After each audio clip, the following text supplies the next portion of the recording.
So, hi Udit, and welcome to the Sankalp Show. It's really a pleasure to have you. Pleasure's all mine, Sankalp. Thank you so much for inviting me. Yeah. So, let me just first take you to the back in time, like back in in your college days. So, in what terms or what stream did you do your college? What was your college? How was your college life? I would love to know more about that. So I would say like I was pretty average student out there because I would rather be more creative. I spent a lot of my time during my college days to work, to learn outside of what was there in the syllabus. So I Hmm. did my graduations and I actually did my specialization in accounting and finance.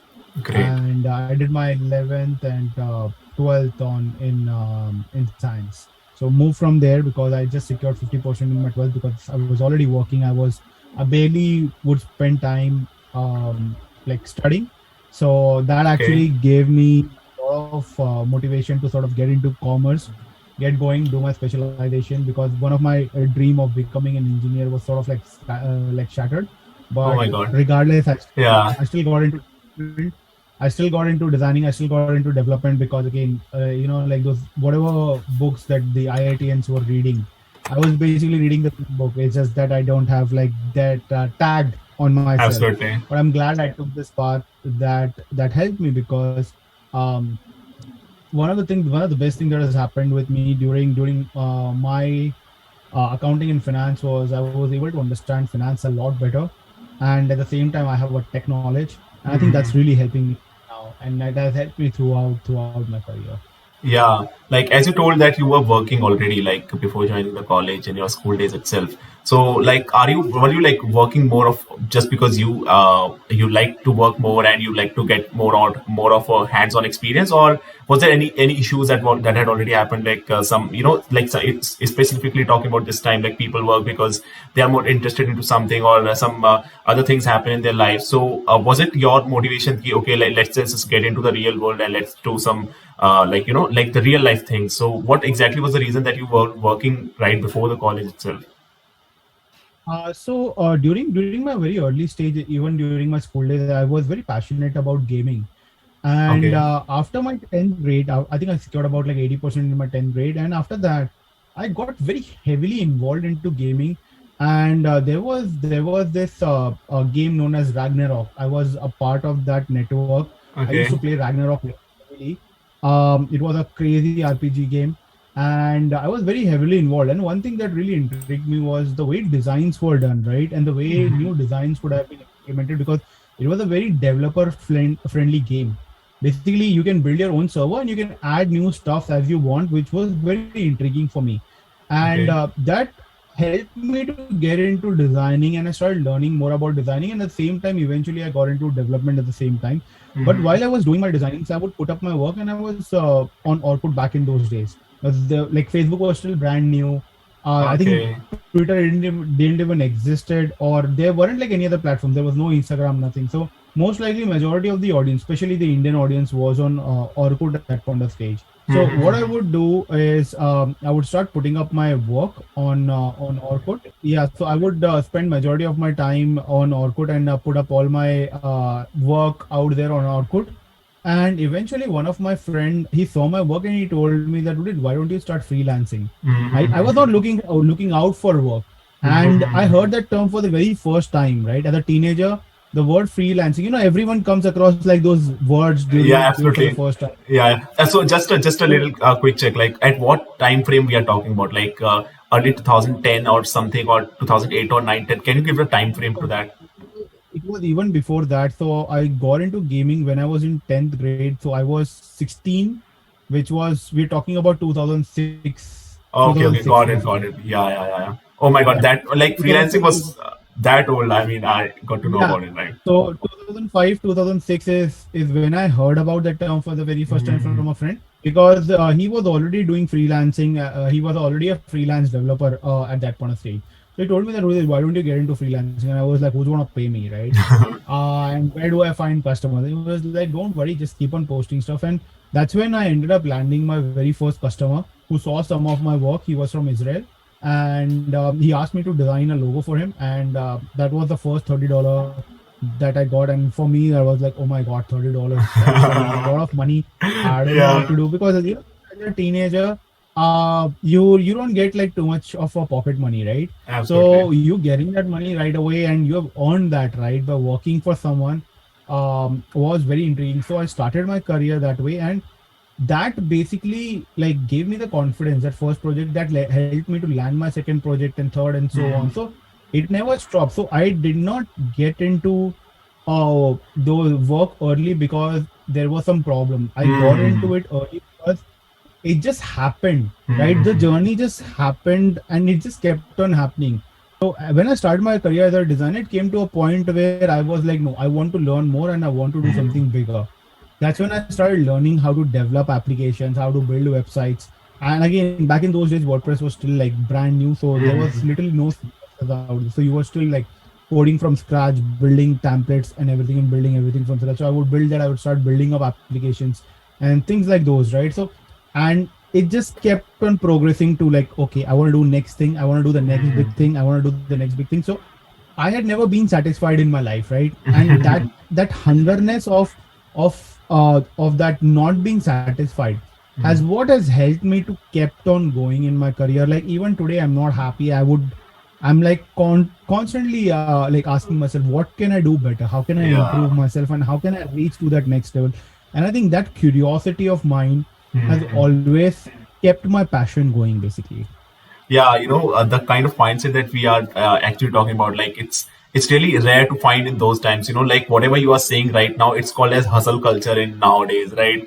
And but most of the people think that it's kind of a toxic or something like that. But whatever you were practicing since so long, I mean, I'm pretty sure that none of your batchmates, as you were in class 10, none of them were really aware of how you are doing things, and how things are already happening in your life. And they must be like more of just studying around, getting better grades. And whereas you were the one who was planning out to something, and you're trying out different things. And as you told that even today you are learning something new. And I think that's the whole purpose of I would say the entire life. And as you told that your dream of getting into an engineering institute, it just somehow got shattered, right? It's because of the 11th and 12th grades. And I think it happens a lot with a lot of people who are trying out with new things, experimenting, keep on experimenting on different things.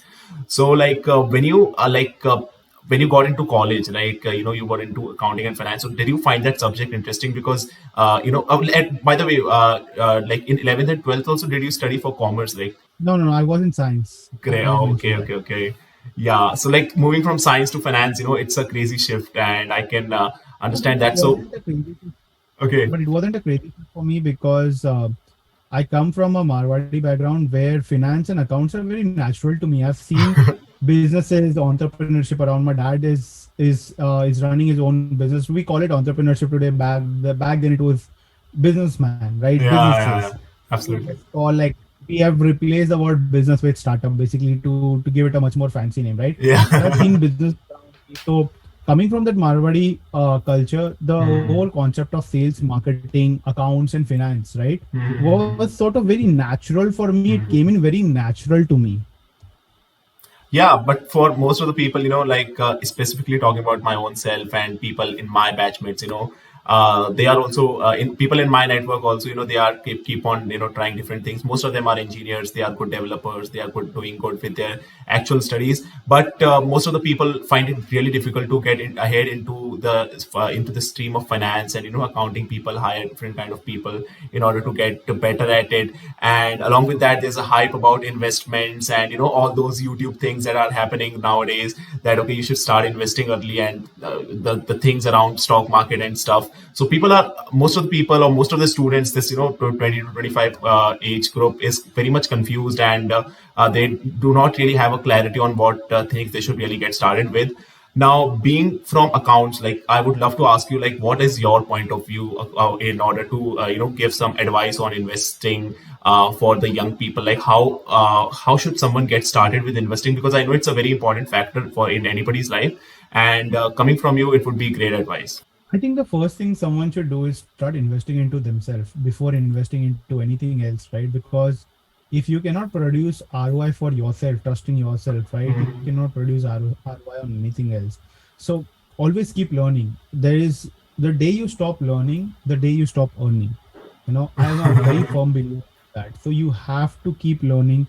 you have to take the next big step. And if you want to do that, you have to understand what to do and how things work, right? So let's take an example. If you want to get into Web 3.0, you have to first spend time, right? Some people think, oh my God, I've missed the bus. No, like we are talking about the next 20, 30 years, right? We're not Exactly. talking about the next 2 days, 3 days, or 2 months, or 3 months, right?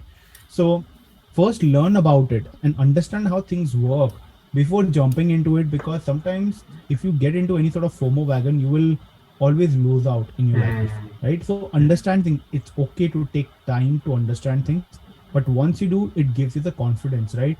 So learning for me is achieving that confidence level to take that decision, right? That's how I see learning as a matrix for myself. Now once you do that, now from that point of stage, if you start taking any decisions, it will be it chances of having a successful decision is going to go up. Nothing is 100%, right?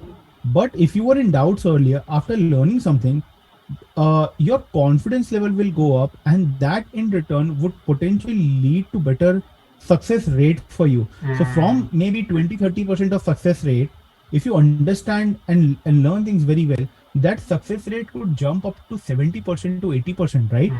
That is what learning is all about, and that's what investing in yourself is all about. Once you have invested in yourself and you have kept learning, right? And I think now is the time that if you want to, like, you have started making more money. Let's say even if you take up a job, right? People sometimes they don't realize that job can actually give you great money. And if you keep performing well, right, you can actually compound at 20%, 15 to 25% annually. That could be a potential growth rate for your job, right? At the same time, even if you shift your job, you can again additionally potentially earn 20 to 24, considering you are at that specific level. So this is why it's sort of very, very, very important that you take those strategic decisions very carefully and invest in yourself. That's very, very, very important. Now once you have done that, right, and you've started making some money at this point, either through freelancing or anything, right, you can probably start with some sort of a mutual fund after that, right? Don't get into equity investment unless and Okay. until you really had the expertise, right? Just because your friend have said your family buy this stock, don't do that, right? That's one of the stupidest mistake you can take, because if you are ever investing, right, you are going to be a part owner. It doesn't matter whether it's 1%, 0.1%, Exactly. 0.0001%. You are owner, right? You're a part owner of that particular company. But since you do not have enough knowledge and you're just starting out, right, just leave those things to expert and focus on just investing in yourself, right? So Great. now just let and run and get some SIPs done, because what is going to happen with SIPs is that not only you're making investments, but you are building good habits. Absolutely. So if Yeah. you're getting your check on first of every month, right, invest in first of every month. Don't care whether the market is falling down, going up, right? Because in the long run, if you look at any point of stage, right, the returns will be the same. The compounding return will always remain the same, which is around 16. It will always remain the same, regardless of whether you have gotten into like the best time or the worst time. That's how that's why like it's so important to do those systematic investment plans, right? So invest in mutual funds and keep doing what you're doing and grow in your career, right? Either again as a job or as an entrepreneur, doesn't matter. Grow that until 30, right? Okay. Your 30s, because by then you would have understood how things work. You would have already made some good compounding return of maybe around 200 to 500% potentially. I'm talking about the absolute returns, right? I'm not talking about the CAGR over here. Okay. So Okay. 400, 500% of absolute returns, right? If you start in your 20s to 30s, I think you would have now have the capital as well. A good capital that has compounded. So if you have invested about 20 lakhs or 30 lakhs, right, in this 10 years of time, now you probably have over a crore of capital with you in your 30s that can help you take better decisions. That either you want to start a startup now, Absolutely. you have Yeah. gained experiences, right? Because life is too short to making your own mistake. You need to learn from other people's mistake, and this is something that I've learned from Jack Ma, right, who has said this statement. Okay. So I'm a firm believer of learning from other people. Like anytime I see, and at the same time, this is why I share my own mistakes as well, right? Because what I feel is that my mistakes can help someone avoid making those mistakes. And this is what true entrepreneurship is all about. It's not about getting, it's about giving back, Giving back, right? And yes. any entrepreneur that has focused on giving back has always gained 10 times back from the society. Always, right? Again, don't keep that expectation, but this just happens because this shows you care. And Absolutely. when that empathy, right? When you show that empathy towards people, people will always reciprocate in one or the other form. So this is how you need to start investing in yourself, and then slowly get into like any sort of other investment, because again you have your entire life, right? Don't Absolutely. rush into it. Yeah. And I think that's what I have seen with a lot of people, especially in their early 20s, right? There's such a high level of FOMO created that you're gonna miss out the bus. Put your money, right? Again, don't do that, right? You have to balance things out, invest as much as you can, right? Now, how you want your life to be? Do you want a better 20s or do you want a better 40s? You can keep your ratio accordingly. There is no wrong or right way of doing anything, right? If you Exactly. invest 20% on, if you invest 20% of your income and spend 30% on 40% on luxury, that is completely fine. But if you, then you probably are not going to have that amazing 40s, right? But Absolutely. then Yeah. again, you will also enjoy, right? Yeah. You'll build better memories, you'll have better stories. But if you are someone like me, right? I don't have much stories around 20s, right? Because I invested all my time into building up my startups, making them exist. Exactly. The only stories I have is of my startups. That's the only stories I have, right? Apart from that, have any story outside of this, right? I do not have any like college stories out there. If you end up asking me, I will end up saying that I was just working in college, right? Yeah. So everything is right for someone, everything is wrong for someone. So there is no right or wrong way ever. Do what you feel is right for you, but again at the same time, build good habits, right? So this doesn't mean that you do not start investments at all. Start with some small amount Small amounts. and gradually it can be even 10-15%, right? It's completely okay, but just build habits, build good habits. That's the most important point. Absolutely. Like as you told about the jobs part, like there's a wave that people are, I mean, there is a belief that, you cannot grow money or you cannot make enough money in a job. And you just have to have build a startup or be an entrepreneur in order to make big in life. But I mean, a similar kind of discussion happened with Anupam Rungta also. I hosted him back in the day, and he also said that just the way if people are saving some amount or investing some amount right from the day one of their first paycheck, and they keep on compounding over there for the, as you told, the age group is around at till your 30s, right? And that's what I believe ki, okay, this is something that is happening, and if you keep on compounding onto that, then also you're ultimately you're building wealth, right? And what I see is that people miss out on, like especially in their 20s maybe, that they want everything very fast, right? They want instant results and instant everything, right? So they miss out that, okay, life is a long term game, investment is also a long term game, and everything that we are building right now, doing things in and around, maybe on the internet or maybe in any sort of word, in any other way, it everything lies for a long term goal, right? And similar is the case with investments as well. Like as you told that even start with small amounts, but at least start and build a habit around it, right?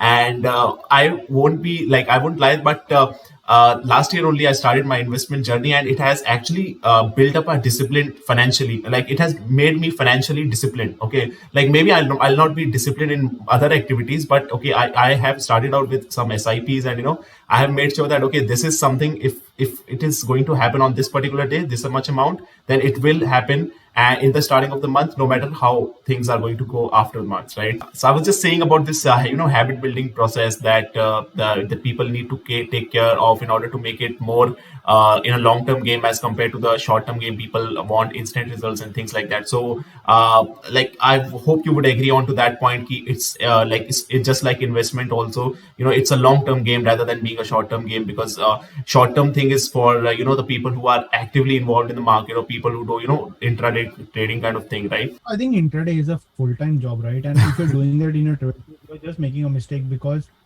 again, to do and get into those kind of a profession, you need to get into those professions with a lot of experience and a lot of money. right? So let's take an example that if you're gonna start with a capital of 1 lakh rupees to do an intraday, and if you end up making 20% in a year, that's 20,000. Yeah, You are wasting your entire year making 20,000, right? doesn't make a Doesn't sense, make right? sense. But now, if you're starting with a capital of, let's say, 10 CR, and then you make Uh-huh. 20%, right? You are then talking about making 2 CR a year, annually on doing intradays, right? But then again, like people who make, again, it's about investment is a capital gain, right? It's a complete capital gain. So especially with those kind of a profession, I would never recommend anyone in their 20s. If you are passionate about finance, right, go and get your degrees and join a PMS. Rather, learn from those PMSs, right? How the funds are to be handled, how things are to be done, and then get a SEBI registered, and register yourself with SEBI. Get an official SEBI registered ID for yourself, right?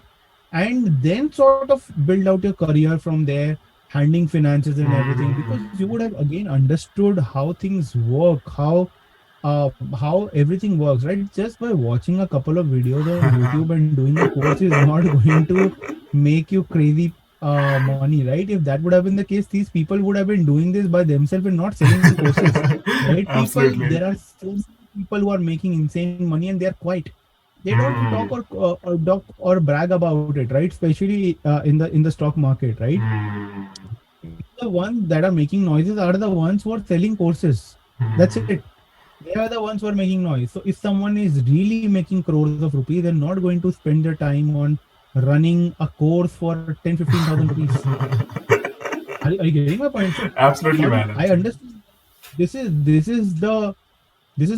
where the problem is, because many of these people are preying on these Gen Z community, right? And they're hitting on Uh, their weakness of quick money, right? Like quick money. yeah, yeah, yeah. Quick money doesn't exist, right? It just doesn't exist. And if you want to ever get into intraday, right? Again, spend your 10 years, get into finance, do all of those things, get capital, build capital for yourself. Once you have built capital, only then you sort of like start taking those actions after that. But again, like, everyone has right to take the decisions. There's again no right, no wrong.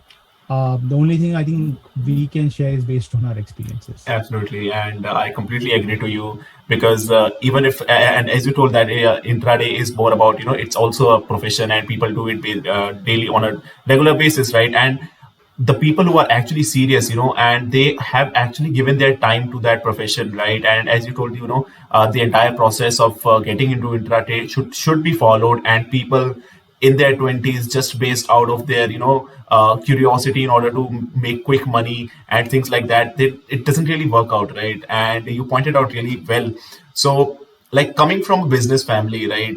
You come from a business family, so what differences do you feel? I hope you have friends with other family members like who are completely into jobs and service based kind of people. So what difference do you feel? What difference in the values and in the culture do you find that okay, business people have these kind of values which are missing in the people whose parents are doing some jobs and things like that? And what exactly is the scenario according to you? I think I respect everyone. I think everyone has the right to make their right decision. And I don't see any difference, right? Everyone is working for something. It just comes down to who has a higher risk appetite, right? And whether you can just take that risk or not. So it's just about taking those right decisions. Some people, they try to get into entrepreneurship in their 50s. Look at the founder of Nika, right? Great Yeah, example of build some crazy wealth, right? For she has created generational wealth for her entire family now. yeah. So again, I think she did a job for almost like 10, 15, 15, 20 years, and then started with Nika after that. And look where Nika is today, at above 1 lakh of market cap, and she holds 50.5% of the company, right? When she started with the company, she came with wealth. She already had money that she has made during her career in Kotak, right? So again, this is why I told you there is no right or no wrong way, right? And this is why uh, you have to respect everyone, because at what point of stage what will happen, no one knows. No one So knows. just respect every individual, regardless of what they are doing, regardless of what job they are doing, regardless of what they are running. everything requires a lot of hard work and persistence and consistency. Absolutely, man. And like as you told that, like respecting everybody, and everybody has a different kind of circumstances. And I would say that my entire particular family is more of service based. Like they are more of service based, right? And they are doing jobs since like forever. I would remember like my grandfather was. A teacher, and then things happen in a similar way, and it takes a lot of a lot of courage, I would say, to shift your focus from a job to a business. Or I think the other way around is also true. Like if somebody is not working, if somebody's business is not working out, then they have to go from business to a job, right? And the decision or the shift is not a very comfortable one for anybody in their profession, right? So like more talking about your current startup, like you are running the pitchground.com, right? So what exactly it is and how things are working over there? So PitchGround is a unique SaaS marketplace where what we do is we connect early stage SaaS companies to with early adopters or SMEs basically.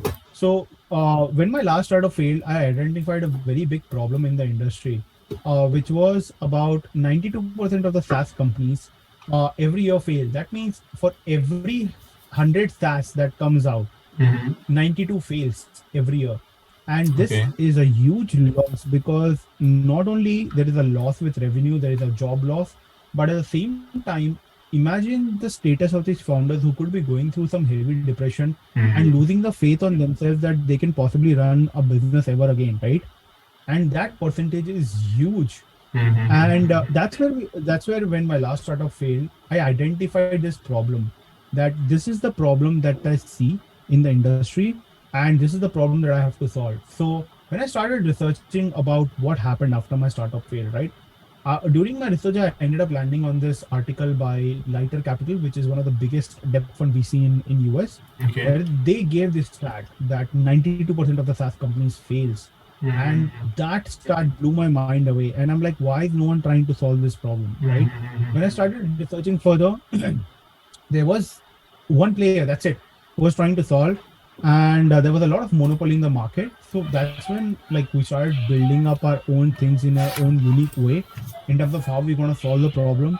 And I that's how PitchGround was really born, was to give ground, which is platform, as an opportunity and let the SaaS companies come and pitch to small SMEs, right? Because early adopters are always passionate about new technologies, what's coming up new, and we can, and these are the early companies, right, that are coming up with all of these new ways of solving the problem versus traditionally old companies that will take 6 months to 12 months to make a decision.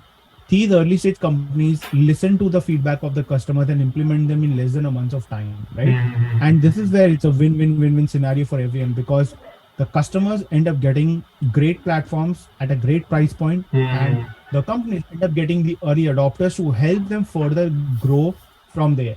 So that's where the idea of PitchGround comes into picture. And what we have done so far on our platform is, now for every 100 SaaS that is coming on our platform, right, we have a success rate of 80%. That means 80% of Wow. the companies that survived and grown, Grown. and about 20% of the 20% of the companies have tanked from there because of various issues like management issues, or they couldn't find a product market fit, because again, reaching that 100% is impossible, right? Yeah, But from absolutely. that 92% failure to 80% success rate that happened on our platform was has Huge. been a huge achievement for us.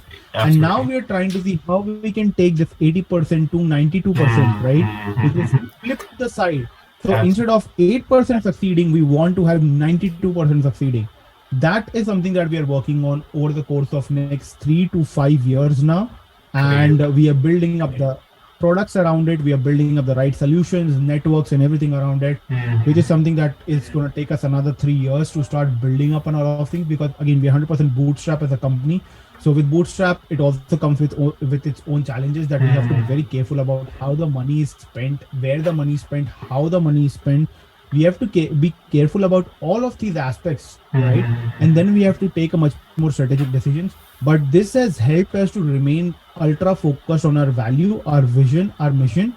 Because sometimes what happens is, when you end up raising capital too early, you you also get diluted on your vision and mission, and you end up sort of completely getting distracted from what you really started your company with, right? It is regardless of how much you hold the equity, eventually it's the investor who holds the power, right? Absolutely. So we didn't want that. We want to make sure that we are ultra focused, and when it is the right time for us to raise capital, that is when we'll go and raise capital with us being cash flow positive, market traction, not just an MVP but a full-fledged platform. Full-fledged Our platform. product is fully ready, our distribution is ready, everything is top notch, and now we are growing, but we need to get into the hyper growth stage, which is where the fund is just going to get deployed into marketing and sales to accelerate that growth and just improve on margin, right? And this is where we have believed like just remaining bootstrap is going to help us to sustain. And once we reach to a point where now we have to just get in, we'll raise capital. So that has been the journey, and that's what PitchGround is all about. Is Great. helping these SaaS companies grow, Yeah. and also getting SMEs some fantastic software at the Absolutely. stage. Like, like flipping the sides, as you told that, 92% was the failure rate, and now on pitch ground, there 80% is the success rate, right? So what I have seen, like specifically talking about the SaaS products and things, like people just want to get ahead in the market, right? Like especially these big tech companies, and be it in an international market. Like I mean, being an active member of the tech industry, I know that just the way Facebook has a strategy, like either acquire your competition, or whatever the tactics that they use. Similar thing is also happening in India as well, right? If we look at the different kind of edtech startups that are emerging day by day, they are also like either they are acquiring or they are just killing their competitions, right? So maybe that is the reason why the monopoly is created in the entire SaaS market, I would say. Like, what's your take on that? Inorganic growth has been a strategy since centuries. It's not a new strategy, right? Okay. And it's going to continue to happen because it also gives an exit to the founder. Remember that a founder doesn't make money until there is a merger, until there is an IPO, Okay. or until there is a company sort of makes an exit. That's when the founder makes money, right? That's when they get that chunk of money that they Okay. want to improve. Because look, everyone is working to have a better life, right? No one is working to have a luxury life, right? That's probably like 0.001% of the people. But most people are working hard so that they can give a better life to their family, right? They can have a better housing, they can have better food, they can have better clothing, right? There's a Absolutely. better, and you can give better education to your next generation, right? That's why you're working hard, that what you went through, you want to make sure that the next generation doesn't go through the same, right? Absolutely. That's what majority of our middle class people in India are working upon. So I think this is where the inorganic growth is completely fine, because it gives everyone an exit strategy, especially let's say the investors that are coming on board, right, for these for to help these startups, right? Look, they are putting in the money not because they are doing some charity work. They also need to see how they're gonna make money, because they are risking their hard-earned money, right? They have earned. So at that point of stage, this exit is a win-win for everyone, right? It's a win for larger companies, it's a win Okay. for smaller companies, it's a win for everyone. Now it just depends upon the founder and the vision, that can they take things forward to a whole new level, right? Many a times whenever these inorganic acquisition happens, right, a lot of times what happens is that the company only buys out 50 or 60% or 70% of the company, Okay. right? Just to get the decision making power, so that All they right. can continuously keep on supplying the fund in the company. And majority of the time, the team still remains the same, right? The team doesn't changes unless and until the founder is like they want to make an exit, and you will see some people making an exit along with the investors, right? So this is usually what happens in the industry at that point of stage. So overall, what I would say is that inorganic growths are a great strategy for everyone, because everyone wins with the same, right? Because rather than trying to kill someone, it is better to grow, because again, jobs are still retained, right?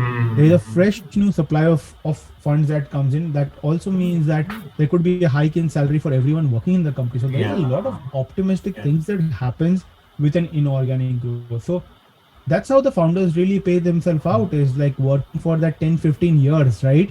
And then hoping for that one big paycheck of their life.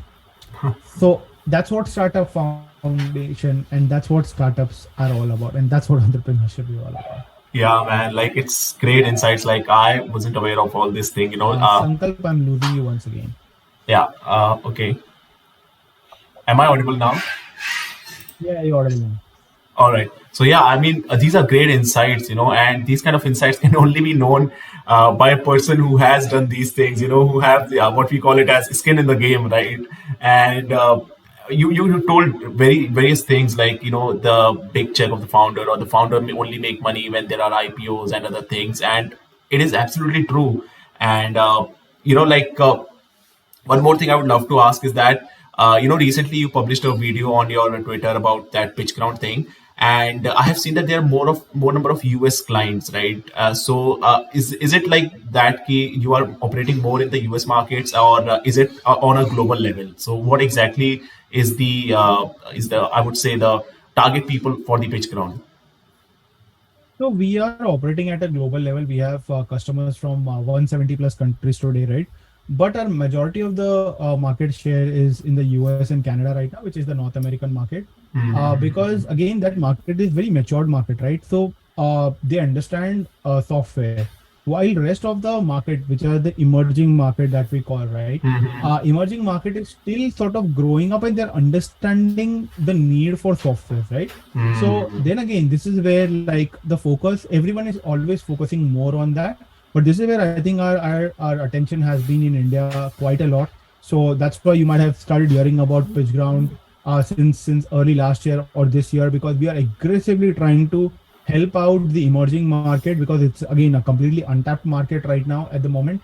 And at the same time, there's a lot of opportunity because we don't have any competition in India, as a matter of fact, right? We are the sole player, and for anyone to really dive into this, it's very difficult for them, because the people behind building up the project are the core modes, right? Because you have to Absolutely. understand SaaS, you have to understand people, you have to understand businesses, you have to understand the need for a software, right? To understand all of those things, and then only you can possibly build a marketplace like this, right? To grow and sustain, it's not really easy.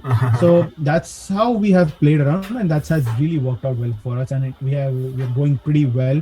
Our brand awareness campaigns are doing extremely well, and more people today are getting to know about PitchGround than ever. Great, man. Great. Like, and as you told about the being a solo player and sole player in the market, and I haven't really seen anybody else doing a similar kind of thing. And when I checked out the PitchGround's website and the reviews and other things, and you are already there in 170 plus countries, and I saw that, and I thought that okay, this is something which is on a global level and led by an Indian. Right, so that was like initially when I got to know about and the pitch ground thing, and you also came up with the initiative that okay, let's spread the word in the India as well. So I was really fascinated by the idea that okay, this is something which is a good, very very good thing, and I was really fascinated about that. Moving on, I would love to ask you like why SaaS, why software as a service, right? Because there are so many multiple products, there are so many things to do, right? So why is it because of your past experience that you had? Okay, like you were into designing and other things, and things already related with software. Is it so, or because you saw some potential, saw some other advantages as compared to that of a physical product? Wow. So just a simple question, like why SaaS? So I've been always intrigued and passionate about softwares in general, right? Because I still remember like back in those days, I used to buy those digit magazines just to get my hands on like demo softwares, right? You would get those digit CDs Okay. that would come with a very limited edition softwares and very limited edition demo softwares and stuff, right? Because in order for a human to improve, they Mm-hmm. need assistance, and another human as an assistance cannot help you to grow. At that point of stage, you thoroughly need a software to help you, because the beauty about software is it could never be wrong. Whatever you're entering, right, the way software is programmed, it will give you the exact same output what it's designed for, right? So there is zero human error at that point of stage, and it can help you improve your productivity, right? It can help you Absolutely. to automate things, and that is what intrigued me towards software, right? So earlier it used to be desktop software, now it's all about software on cloud, which Mm. is what is popularly now known as SaaS, which is software as a service, right? So I was just intrigued about the entire software industry as a whole, how it's built, how it's done. And I even remember, I think when I had computers for the very first time in my school, I think I was in fourth or fifth grade, right? That my school had opened up a brand new computer lab. And when I like switched on the computer and when I saw that Windows logo for the very first time and the software and the whole operating system for the very first time started operating Microsoft Excel and Word, Uh-huh. I was like, this is like, you sometimes you fall, there is like, you fall in love with something that you see for the very first time, right? Yeah, I was absolutely. like, I'm gonna do something in this. I love this, right? I'm not sure what I'm gonna do, but Uh, it's software. I'm gonna be somewhere around software in the long term, right? I'm gonna do something over here in my life. I don't want to become scientist. I don't want to become doctor. I want to do something around software. And this is why I told you, like when my dreams kind of like shattered of becoming a software engineer, software right? engineer, yeah. I do not stop myself. I continued learning because for me that was just a tag, and I have never Yeah. believed in tag. I have been a person who truly believes in gaining experience and knowledge. Mm. And today you have so much resources that you can actually learn how to build robots Mhm. without doing any sort of like robotic engineering or Degree or anything like something, that, yeah, right? absolutely. You can just watch videos, read books, watch different courses. There are so many materials available on the internet today that sky the limit where you want to reach. So Yeah. that's how like my passion for software sort of started developing at a very like like Very school early during the stage. school age. Yeah. Just yesterday I was having a conversation with a guy on Discord. He was basically a graduate from IIT Kanpur, right? And whenever we like it was a group discussion, right? So we just collected on a server. So he said that my IIT degree is just as a tag. It's just a tag. And he was actually working as a blockchain developer, like okay, like a serious blockchain developer at a very big tech company. It was IBM, right? So we were very curious to know about how does these things work and how do the things around blockchain really work, because he was a blockchain developer. It was really fascinating for all of us to know more about him and things happen. So he just simply told that, okay, this is my degree. This is He was also civil. He was from the civil department, civil engineering, from IIT Kanpur, right? So he said that whatever I have done on my own. This IIT tag is just for the branding purpose. It just makes me look good in front of people.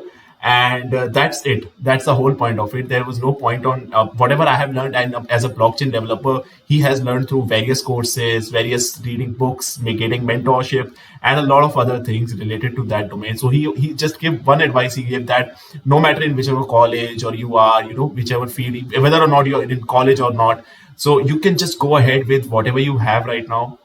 You are able to join Discord servers. It means that you have internet and you have a lot of access to other, as compared to the other people, right? So you can just go ahead with that and you can master in one particular skill, and then you can be on the top of it, right? So that's just a whole thing about it. So moving on, in the end, I would love to ask you to discuss more about, as you are a tech person, you are an entrepreneur. I would love to ask you more about the future of Web 3.0. Slowly, we are, like moving more towards Web 3.0. There's a lot of hype which could be which could be fake as well, right? I would love to say that. And what is your opinion, because you see things very clearly. You see things, okay, these are the opportunities that are building day by day, and these are the things happening around the world. This could be the possible thing. And initially only you told that we haven't really left the bus, and it is more like we're talking about 20, 30 plus years. So what is your opinion on that? How do you see things sitting at this particular time frame about Web 3.0 ahead in the future? I think it's very very early, right? We are in a very early stage. So my thought would be that it's completely okay to kind of like just watch what's going around, keep learning about it, right? Because that's what I'm doing. I'm not jumping into any sort of like Web 3.0 wagon as of now. I'm just observing, learning, and just testing things out and just seeing, right? Because again, if Web 3.0 comes in, it's going to be for the next 20-25 years. So you're never gonna miss out the bus, because there's always going to be some next big thing, right? This is what humanity is all about. So just like how internet was the next big thing back in 98 and 99, right? People and companies that started during that stages have made it big. Companies that are starting today make it big in the next 20 years, right? Absolutely. So that cycle will keep on repeating. The most important thing is you need to make sure that you keep yourself along with how the world is progressing. Because if you cannot be a trendsetter, you have to follow the trend. That's very important. Because if you're not going to follow the trend, you could be the next Nokia, you could be the next BlackBerry, Exactly. right? Or Exactly. you could be the Absolutely. next Kodak. It is the biggest learning lesson for every entrepreneur or every individual out there, that if you won't keep up with the trend, like I said, if you cannot set up the trend, you have to follow Follow the the trend, trend. Absolutely. because that's where everyone is going. So it's still too early. Anyone who is diving into Web 3.0 and trying to make money, don't do that, right? Learn, observe, and understand things. Don't get into Web 3.0 because you can make money. Get into it because if you're passionate about understanding how decentralization really works, right? And if you believe in decentralization, right? Understand what projects are going on and how decentralization can help, right? What problems can you solve? Because again, decentralization is a very big problem, because we are talking about 8 billion people in the world today, right? Absolutely. So again, understand all of those things, and then it's completely okay to slowly dive into it while also maintaining your current job, running your current stuff, and then slowly understanding how you can transition over a period of several years. So don't try to rush. There is no quick rich scheme ever. Anyone who has gotten into that has always fallen apart, right? I am also a firm believer of, when the money comes quick, it also quickly goes out in some or the other way. So anyone who's getting into Web 3.0, keep learning, keep understanding, and keep growing over there. Absolutely good, man. As you told that it's very early for all of us, and many people are just in the figuring out stage, and any news that we have heard about, people making money is either just by a chance or something like that, and people, there are very few number of people who actually understand what this technology is all about, and a lot of people, especially in their 20s, they are learning out on how things are happening, and I'm sure that in the future there will be a lot of vulnerabilities along with the system, just the way Web 2.0 was the thing back in the 98, 99. This is the era of Web 3.0, just the initial era, and similar to things that happened with Web 2.0, the things are also going to happen with Web 3.0. Maybe the next generation would be more acquired and more adaptable to Web 3.0, and they might just not like Web 2.0. So anything would happen, just as you told that, just keep learning, keep updating your own selves, just stay with the trend, right? So that's really an awesome insight, right? So with this, we end up the podcast today. Thank you so much for being there. Any piece of advice that you would love to give to all the people listening? Again, I think I've mentioned this. I'll repeat this again. Keep learning. As long as you keep learning, you will keep growing in your life, right? And have that positive mindset, have that growth mindset in yourself, that I want to do better of myself, and focus on having that growth approach, right? And take it slow. You do not have to rush. There's a whole your entire life is about doing the same thing, right? Once you Absolutely. have crossed 18, this is what you're going to do for the rest of your life until you retire. And like, so just take it slow. Don't try to rush, and stay focused and have that growth mindset. I think these are the things that's very important. This is what I have learned in my life, right? That being patient has always paid me off better. So great. Thank you so much, Udit, for all these advices. It was great talking to you. Pleasure of mine, Sankalp. Thank you so much for Uh, having me.